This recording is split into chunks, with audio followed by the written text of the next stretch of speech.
Well, first of all, I know I can speak for our staff and our program and these guys. What a great crowd tonight in Simon Scott Assembly Hall. We're so grateful once again, to have the turnout, to have the energy in the building. And trust me when I tell you, we needed every one of those 3,000 or 13,046 rear ends in the seats tonight. Helping us get to the finish line. So really, really proud of our group tonight. I thought Grace and Mackenzie were obviously so good offensively. I thought Mac did a tremendous job on Monica tonight. Caitlin's Caitlin. She's a superb player.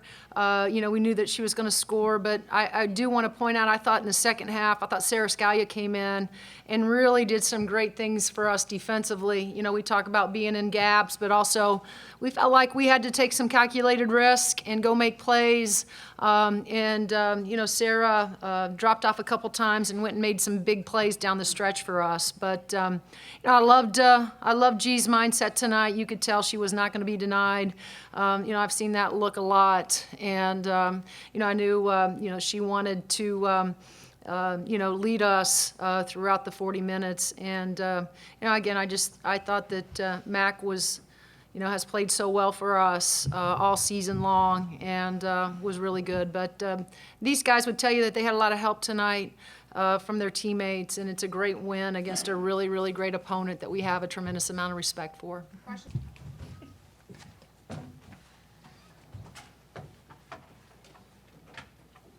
Raise your hand for questions for Coach Moren.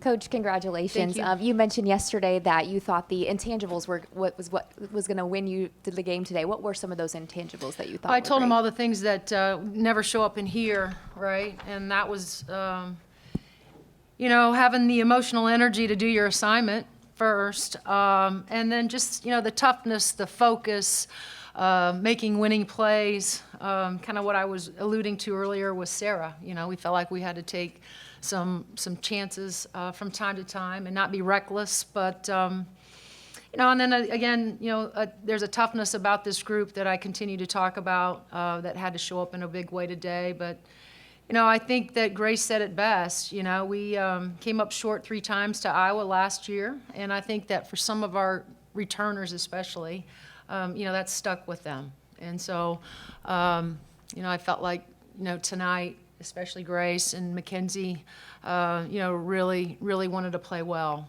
And they really wanted to play well in order to help, their team win. And so, and they followed the game plan, just, as we would have liked. Maybe we would like to hit more free throws, but, I thought from a defensive perspective, again, Caitlin is superb, but for the most part, I thought we did a really sound job on the rest of them.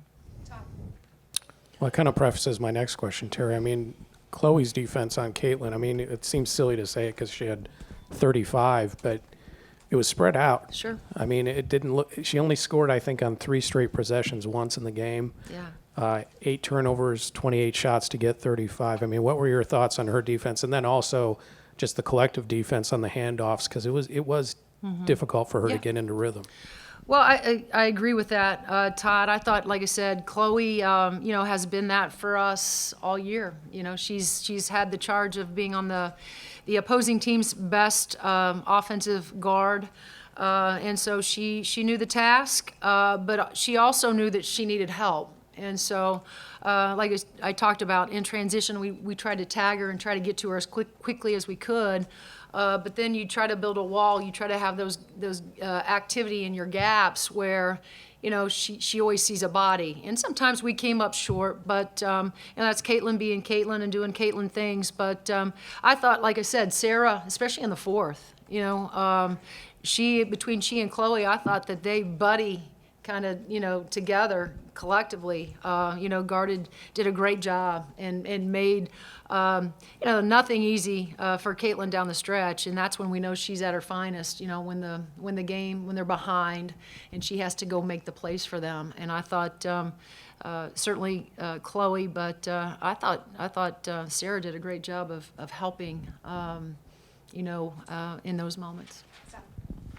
Terry, I mean, this may be the type of thing that's hard to really grasp during the season, but I mean, nights like this with, a record crowd, two really good teams, big game, really high-level women's basketball. I mean, nights like this are starting to become a little more common around here. Just what does it mean for the program to have nights like this become a more regular occurrence?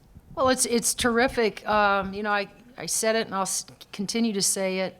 It's so great for Indiana. It's great for the Big Ten, and it's great nationally for women's basketball to have crowds like this.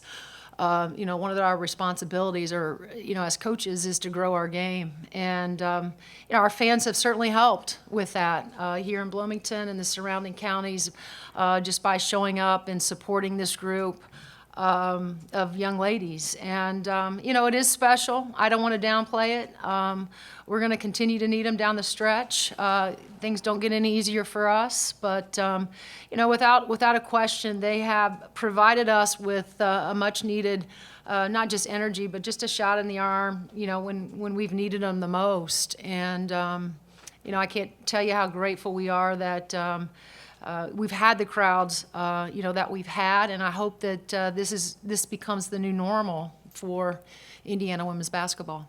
Wilson. Terry, you mentioned the look Grace had. I'm just wondering, how exactly could you tell what she was going to do tonight? At what point did you realize she was feeling it tonight? Well, you could just tell by the way she was, trying to play fast. She was trying to play downhill most of the night. Getting to her spots. I thought she was being ultra aggressive. And so like I said, I've been around Grace long enough. I've had the pleasure of coaching her long enough to know when she's sort of in that zone where she has a willingness about her to try to take over, not just take over, but really, really will her team to a victory. And I thought tonight she was really, really good. Kevin. Terry, you called the. Hold on, Brad. Oh, sorry. Yep, Kevin first, and then you. Coach, you kind of talked about this a little bit earlier, but considering what's happened the last couple of seasons and considering that the implications this win might have moving forward in the Big Ten, can you put into words what this win means to you guys as a team, as the significance of this win? Well, it's another win. That's really all that it is for us. We have goals. You guys know that. And as I've said, you got to win all of them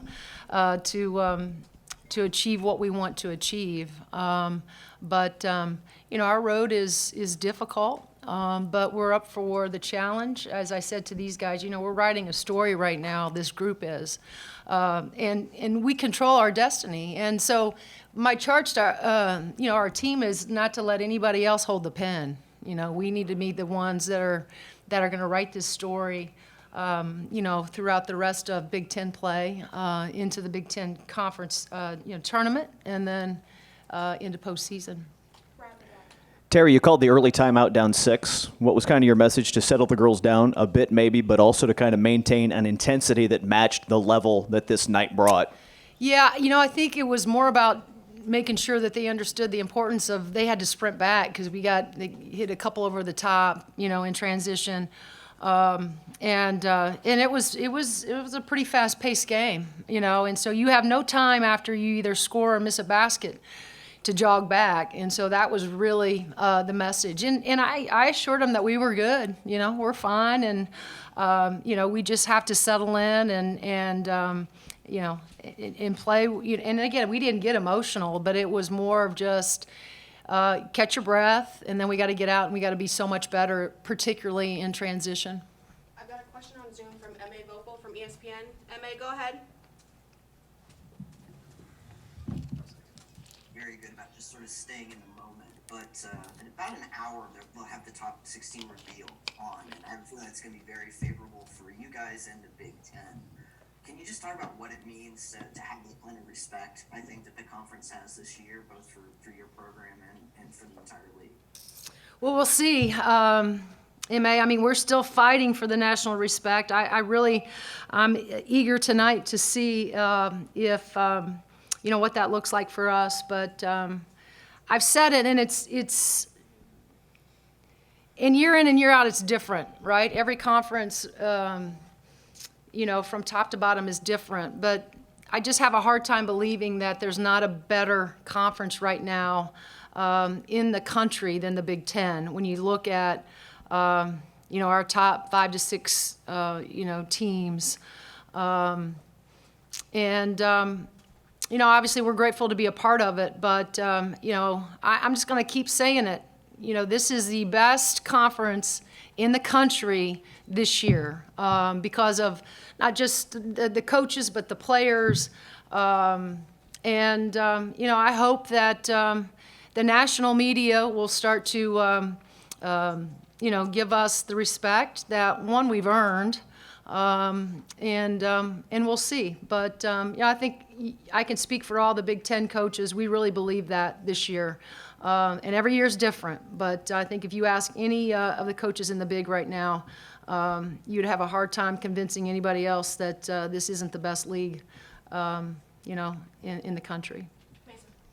Coach, you mentioned that you mentioned that the loss last year to Iowa kind of stuck with some of the veterans in this program. Going back to that Big Ten title game in Indianapolis last year, do you remember anything from that locker room that kind of stuck out and maybe could have served as fuel for tonight? You know, not necessarily. I just think we're a different team. You know, Mac is healthy. She said it. You know, we've added more scoring power with Sid and Sarah in Yarden. You know, this is a different team. And not to take anything away from that team last year because, gosh, you know, I love that team. But we're different. We're better, you know. And like I said, I think we have more pieces on the outside. And I think that that's why Mac, you know, to go back to answer the question about Mac and why she's had the success, anytime you have floor spacers the way we have, things open up on the inside for Mackenzie. And, you know, she's always about giving her teammates credit for that. But that's how that works. And so it, you know, it's been a great team to coach so far, where they have lofty goals, and you know they're really locked in right now. Coach, as far as Mackenzie's footwork, are there just like any memories that stick out to you in terms of when you were recruiting her, like really being impressed by her footwork? Like, was that when you first started watching, like something that was really evident to you? No, that wasn't the first thing that stuck out when I saw Mackenzie play. The first thing that stuck out to me was her commitment to running the floor in transition. You don't have a lot of fives that are out there in summer ball that are really running the floor as hard as Mac ran the floor, and that's, you know, that's the reason that I think we fell in love with Mackenzie, because that's just a commitment, right, to just trying to get ahead of the defense. You know, I think her footwork and her hands, once we got her here, that was just, you know, sort of icing on the cake for us, that we weren't quite sure what, and Mac would tell you too, she wasn't quite that as confident as she is right now today of the type of player that she could become in this league.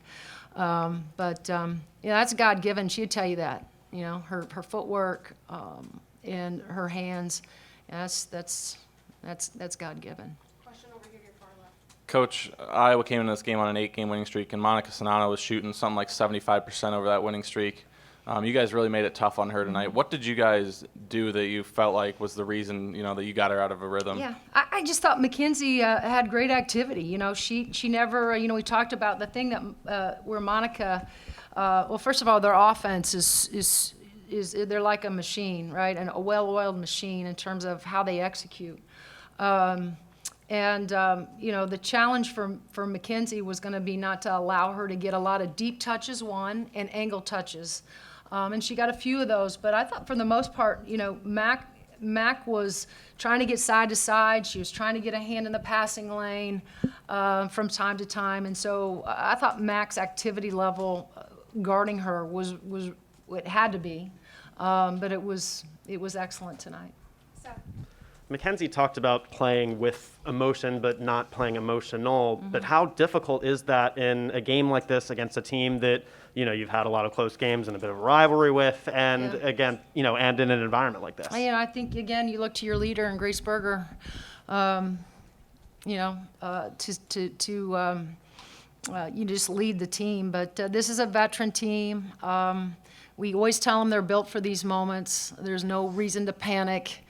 We can chip away when we're down. We can, we need to keep our foot on the pedal when we're up. We got to keep getting stops. We got to be stingy defensively. We got to control the board. So you just keep reminding them of who they are and, what has to happen, to get to the finish line. Kevin. Defensively, it was your strongest part of your game tonight, but what does it tell you about your offensive rhythm when you can score 87 points against a top 5 team in the country?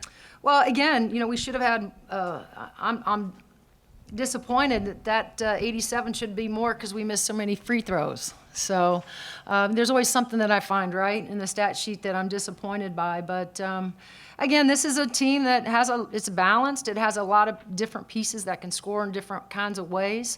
This is a group that believes in that. They don't feel like, it has to be Mac, it has to be Grace. It could be anybody's night. And, I thought they've done a great job of just really allowing the defense, they take what the defense gives them, but they also share the ball. I think we too can, at times, execute at a really high level, and that helps. Coach, last question. Over here to your left. Coach, you talked about Iowa being a well-oiled machine offensively. I think you were the first team in, 14 games that held Iowa under 80. How were you able to do that? Well, again, it was all hands on deck. As I mentioned earlier, we knew that it's a two-headed monster with Monica and Kate, and so we had to try to do a really good job on both of them. I think Kate had to work. I don't know if she would say that, but hopefully, I felt like she had to work for some of those shots. Mac did a terrific job on Monica, and then I thought, we did a decent job on their surrounding cast as well. And so, as I mentioned, we had to try to go make some plays off script. And I thought we made winning plays, and that we had to do that in order to win the game. And I thought whether it was Sarah or whether it was Grace, even Chloe at times, just trying to be disruptive defensively and try to keep them out of sync. That was really the game plan. Sure enough, we did a great job. All right, Coach. Thank you, guys.